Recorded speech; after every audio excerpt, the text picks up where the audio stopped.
متحدہ پاکستان ڈاکٹر فاروق ستار کہتے ہیں ضرورت پڑی تو مہاجر صوبے کی دوبارہ بات کریں گے.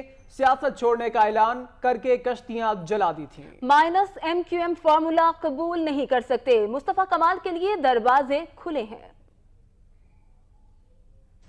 کراچی میں انٹرویو کے دوران ایم کیو ایم پاکستان کے سربراہ ڈاکٹر فاروق ستار نے کہا کہ انہوں نے سیاست چھوڑنے کا اٹل فیصلہ کر لیا تھا اور اس کا اعلان کر کے اپنی کشتیاں جلا دی تھیں. رابطہ کمیٹی نے بھی ان کا یہ ارادہ بھانپ لیا تھا. انہوں نے دو ٹوک کہا کہ minus M Q M formula قبول نہیں کر سکتے. مصطفیٰ کمال نے اپنے طور پر کہا کہ ایم کیو ایم ختم کر دیں گے. فاروق ستار نے کہا کہ کارکن اور ووٹرز دباؤ ڈالتے ہیں تو مہاجر صوبے کی بات کرتے ہیں.